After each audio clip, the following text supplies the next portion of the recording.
welcome to the Heated Debate brought to you by Emirates. England are through to the quarter-finals. They beat Senegal, and next up it's France. So guys, I thought we'd review the game, look ahead in the tournament in a fun game of true or false. Now, disclaimer, we only had 2 sets of paddles.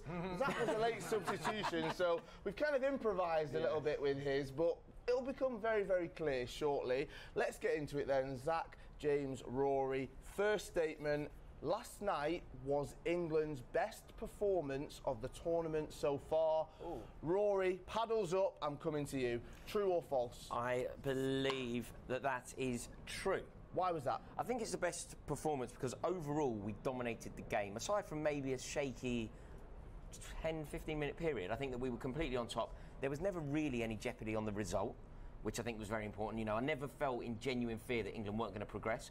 Clean sheet is always a beautiful thing at a tournament. Scoring goals are fun. The quality of goals as well. I think that is what made last night exceptional. And we've won a game comfortably in the knockout stages of the World Cup. Of course, it's the best performance so far.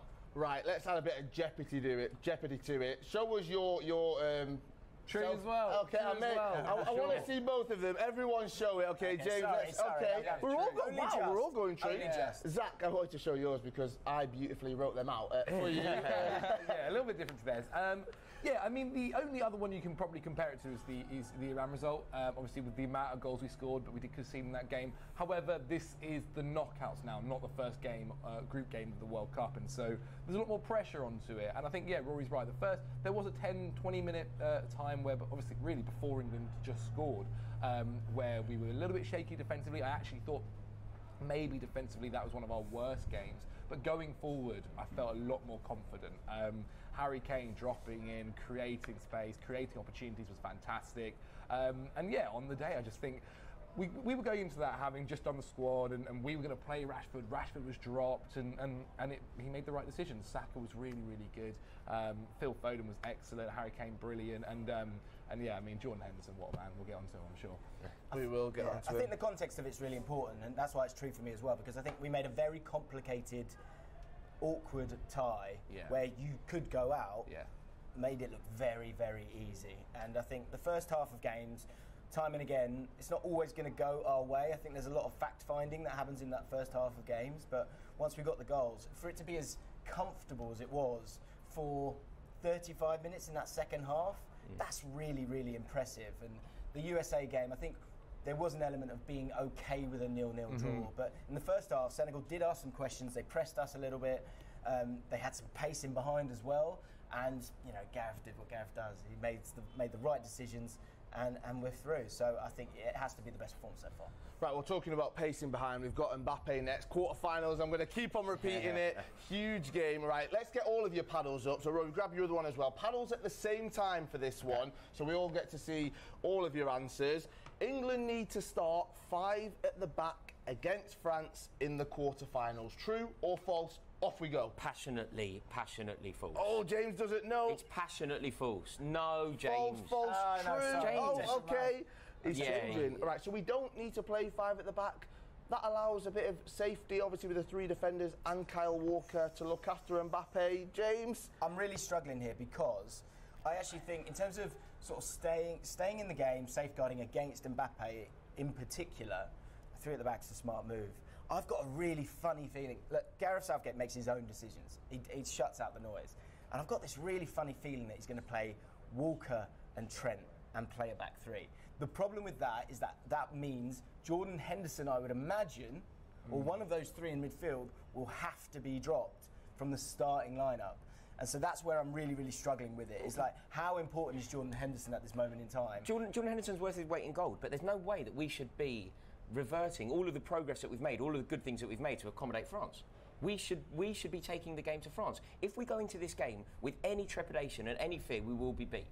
If we go into it bold, if we're brave, if we face up to France, if we make them think about us, we have a good chance of beating them. We cannot start accommodating them by changing our formation. I get that, but the one thing I would say is that if the game yesterday, right, 35 minutes in, they had 2 chances, and against a better team, we're 2-0 down, and it's about how pertinent that is in Gareth Southgate's mind. Is he happier being 60 minutes and being 0-0, or would he be happy kind of going for it and trying to go and get those goals? We've scored a lot of goals. I think we've scored, I presume we've scored more than anyone else. It might be Spain with that 7-0 victory, is it? Right.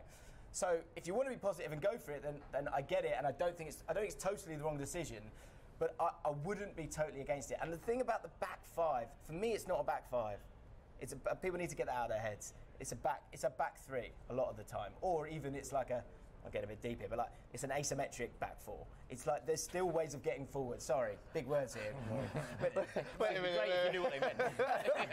Everyone's going, what, an asymmetric back four? Just don't ask me to spell it. Okay. But yeah, I don't think it's the worst idea if we do go to a back three, because how you start and how you finish are two different things, and all that matters is that if we've not lost and we've not conceded, we're still in the game. Who are the other three then, or who are the three in that back three? If we are going to go 5 at the back, we know that, or asymmetric back four. Who are those three? So the three, it would be Walker, it would be Stones, it would be Maguire, it would be Trent or Trippier on the right-hand side, it would be Shaw on that left-hand side. So which I understand why you start to think that it's a back five. But I think Trent could play some amazing passes if you played Rashford on the left-hand side of that team. You can imagine that diagonal ball. It could really, really hurt some teams. Gareth knows what he's doing. So I think there's different ways, and he's always been brave enough to make those calls. I'm just saying. OK, well, next one then, and next statement. True or false, Walker can stop Mbappe.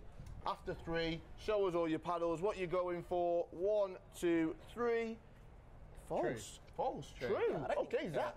You can stop him. Well, we've seen him do it. He's done it in the Champions League before. Mbappe is amazing, 100%. Of course, he's arguably going to be the next best player in the world after Messi retires. And he's very electric in this World Cup, that is for sure. But he is also only human. If Kyle Walker has the game of his life, which you'd hope him to, he's also played enough now where you feel like he's fully fit or in the full flow of things, then he is stoppable. As I said, he has done it before. Don't get me wrong, he has to have the game of his life. Do you know what, Zach? It doesn't matter. It doesn't matter. Like, this is the reason I've said no here is because it doesn't matter whether Walker can stop Mbappe. That shouldn't be what we should be worrying about. They should be worrying about, can Rabiot stop Bellingham? And the answer is no. Can their midfield live with ours? They're like, I don't care about Mbappe. I don't care about whether Walker can stop. I mean, I'd care about Mbappe. We have to be more bold than this. Like the entire approach since we've got through has been one of. There's been a tinge of cowardice here. Yeah. Do we need to go 5? Do we need to be worried about Mbappe? They're all questions that I think are interesting to explore, but I think the answer ultimately has to be, do you know what?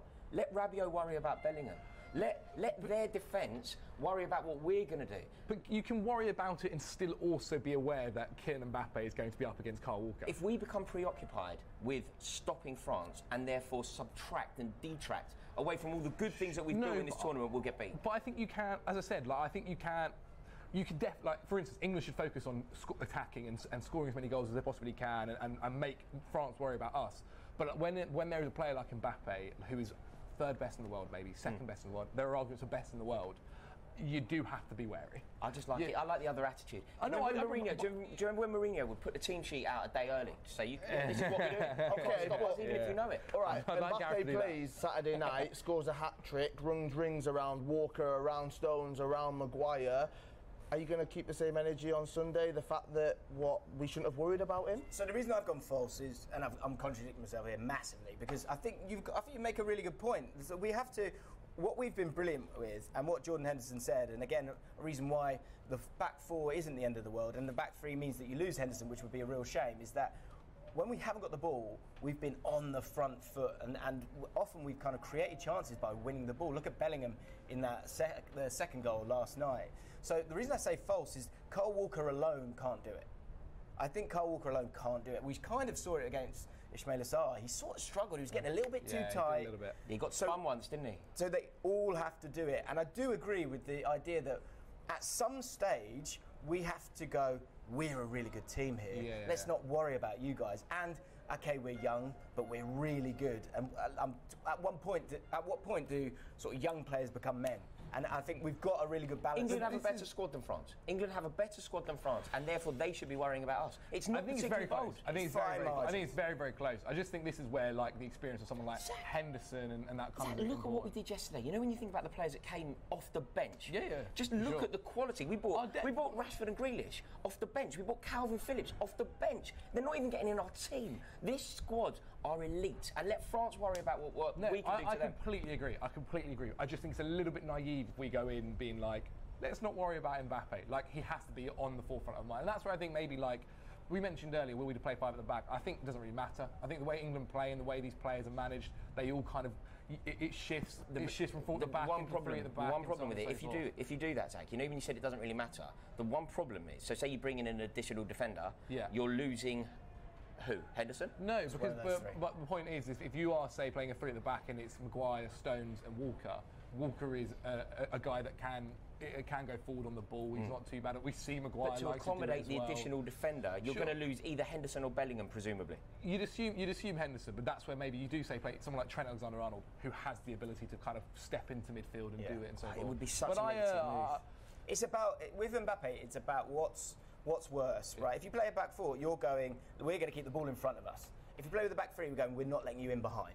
And that's the decision that Southgate has to make. If you genuinely believe that England should go to a back 5, and I don't even necessarily mean you, I mean people watching this video, if they genuinely think England's best... I think back 4. England's best approach is a back 5, I would love to know what player they think we sacrifice to accommodate the back 5. Yeah, it is. It's a really really. I still think back 4.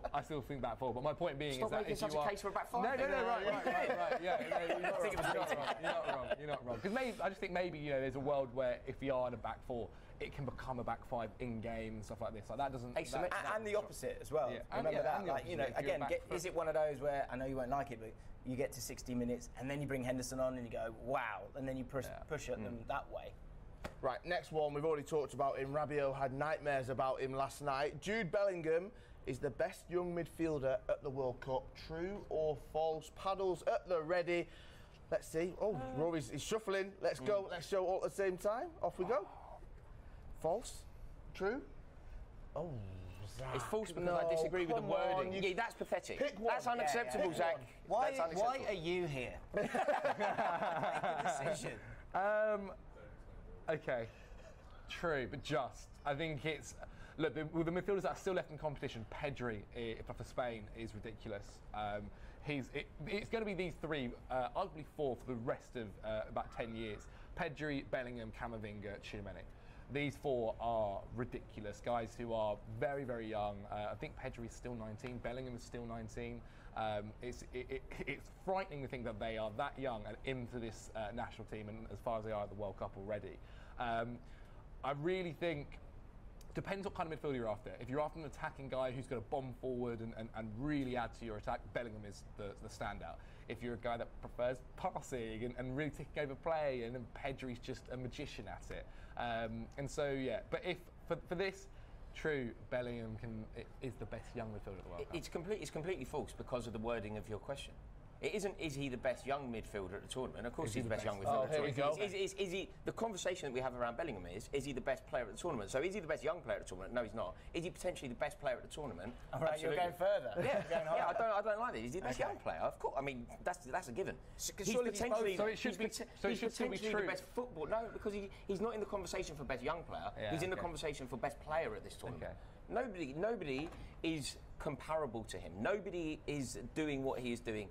The way that he took the game to Senegal, it was absolutely unbelievable. It was like a combination of Yaya Toure and Steven Gerrard in his pomp. The way that he was ghosting forward, the way that he was bullying that midfield. This geezer is elite, and to think he was 14 at the last World Cup.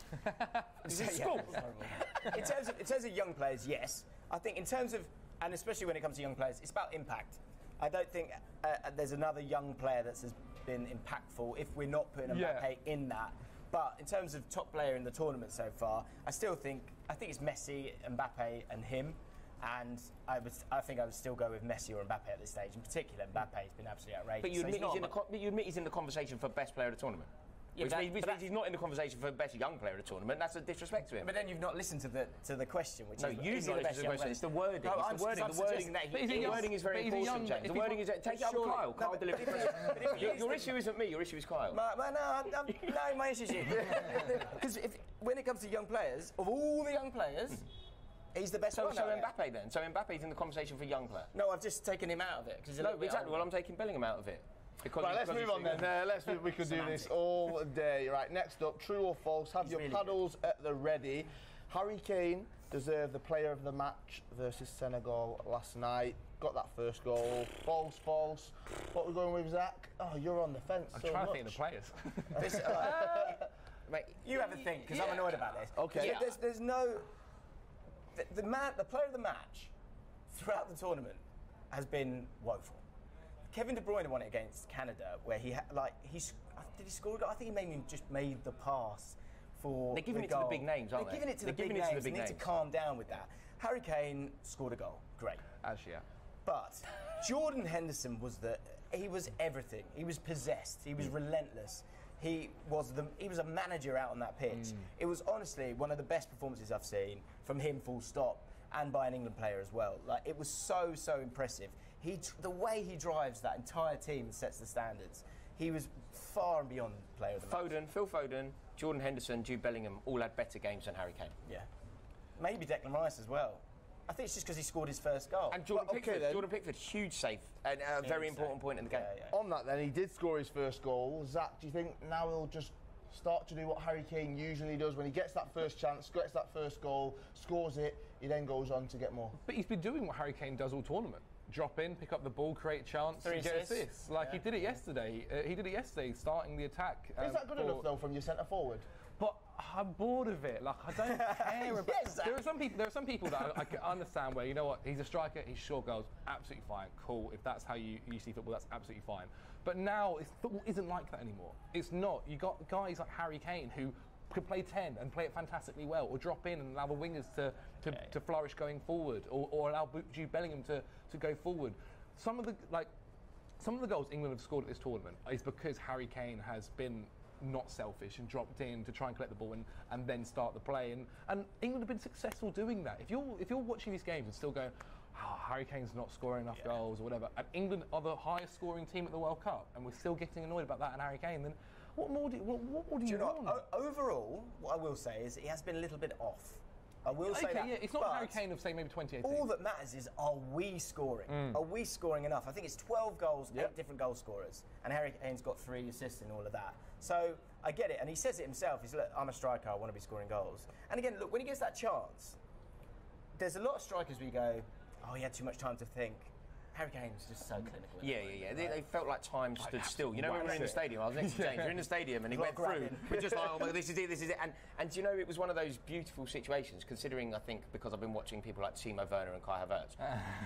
I feel like I'm infected, and I feel like there's a chance that you could miss. Whereas Kane went through, we were holding our breath, James and I were arm in arm, and I actually just kind of got a bit rational. I was like, this is a goal. It's a lovely feeling. And it's very relaxing. Absolutely smashes it. Yeah, well, unsavable. Completely For a striker not in form, that just shows you it's nonsense. It's a brilliant finish, and I think that, again, you can just look at his individual performance. You can, highlight, all right, no goals until last night, but the team performance, as you said, everyone together. Yeah, do you know what? The only reason why it's important that he's started scoring, I agree with Zach. He's a wonderful football player, he brings so much to the team. But the reason why yesterday's goal is so important is because chances are about to become far fewer. Yeah. And therefore, Kane is going to have to start scoring. I think for England to actually win this tournament, Kane on the score sheet is important. Yeah. Right, next one. True or false? Paddles at the ready. England will beat France. Come on now. So much hesitation. Now I'm the one so that's much hesitating. True, straight in. Rory, you were extremely brave in all of your opinions. And I'm 5 minutes ago you were talking. The wording again. Can we? Will we? Will we? Yeah. Oh. heart and head. That's why it's worded this way. Thank you. It's very clever. Shameful. I mean, I don't want to vote this way. I'm desperate to be wrong on this. I would love nothing more than to be completely wrong here, but I'm trying to answer this as honestly as I think. This isn't my heart. This isn't my optimism. This is my genuine belief. I can sleep at night, knowing I believe in the boys publicly. I mean, I will support endlessly. I just think that we will not beat France. I think they're a very good side, and I think that they are. I mean, they're the world champions, aren't they? I'm really struggling. I think there are areas for England to attack. Like, I don't actually think that French defence is that amazing. Hugo Lloris, I've always kind of questioned as a goalkeeper. If Jules Koundé is playing right back, I think that's an area we can really get at. Going forward, they are immense. Dembele looks fantastic. Mbappe looks fantastic for sure. Giroud is the perfect guy to kind of allow them. Not to mention Anton Griezmann and whatever else they want to bring off the bench. Arguably been player of the tournament, in all honesty. And so, but England have the players to do this. Like we kind of mentioned earlier, France should be looking at his England squad and thinking, oh my goodness, like what are we going to do here? How are we going to stop Jude Bellingham? We have a better squad. How are we going to stop Phil Foden? We just need to believe, lads. We need to believe, and I think I want to, but my head suggests it's 57% to. I've got to do the maths now. Whatever it is. Should have said 60. 43, 60 would have been easier. Or they've had 3 different ones for possession. Have you seen that in the games? They've had both teams had a possession then in contest as well. Oh, so really? Okay. You could have a third one if you wanted, mate. Look, it's so close. I think head-wise, I keep coming back to the fact that if they're going to, basically it's down to our sort of pressing being on the front foot and the legs that we've got in that midfield up against Griezmann, and if he can play around it, up against Mbappe if he can find that space, and also how clinical he's starting to become. You also need France. I just feel like they'll have the moments. You need France to have an off day, for sure. You need France to have an off day, and annoyingly, when they are playing their A team, they don't look like they're having an off day. Like, I watched their B team against Tunisia when they lost, and they were poor. They were really, really poor. However, there were literally maybe 1 or 2 players from that A team there. And so I do think you do need to. England will need a little bit of luck. They'll need to ride their luck. They need something to maybe go their way. Otherwise, it could be. Do you know a big reason as to why I've had to vote this way? Is because ultimately, I rate Olivier Giroud so highly. Yeah. And Giroud playing with his back to goal, bringing in Griezmann, linking up with Mbappe, scoring goals himself. Deft finish the other night. I thought we can't worry about their players, their individual players. We didn't want to worry about Mbappe. I mean, I don't think our strategy should be worrying. The reason I think we won't win is because of their players. That's that front 3 as well. That's where I start to come back to this 3 again as well, because I don't think there's been someone who's really challenged those 2 centre backs in terms of aerial duels and hold up play. And so when you do, and then you've got Mbappe in behind, that's when you need to be clever with all of that, and a Griezmann in front. Yeah. So that's again why I start to think, trust in Southgate, he'll make the right call. But 3 is not. It's not cowardly. It's smart if it works, and that is. We have not played a team as good as France, and so we have to keep that in mind. Right. Well, have we played a team? Sorry, have we played a team as good as France in any of our last 2 competitions? So Nations League into this? No, Euros and previous World Cup. I know Croatia semi-final, and obviously final in Italy. No, we haven't. But I was just thinking, this is the best team that we played in tournament football. Not Germany. Not Germany. No, even Germany were poor. They went out of the last 2 World Cups at group stage. No, sorry, just a thought in my head. Just a thought in my head. I should have put that one as a statement. Apologies. Right, there we go. Well, I'm looking forward to seeing how everyone's opinion changes over the week as we get closer and closer to that quarter-final Saturday evening. I'm nervous already. I'm glad I didn't have to put up true or false to that one. We will be here every single match day, so make sure you're tuned in. Make sure you jump into the comments as well. Let us know, do you agree, do you disagree, true or false? That final question. England will beat France. Let us know your thoughts. Make sure you like, make sure you subscribe. Zac's throwing his up once again. Make sure you do get in touch. This is the Heated Debate brought to you by Emirates. We'll be back every single match day, and we'll see you tomorrow.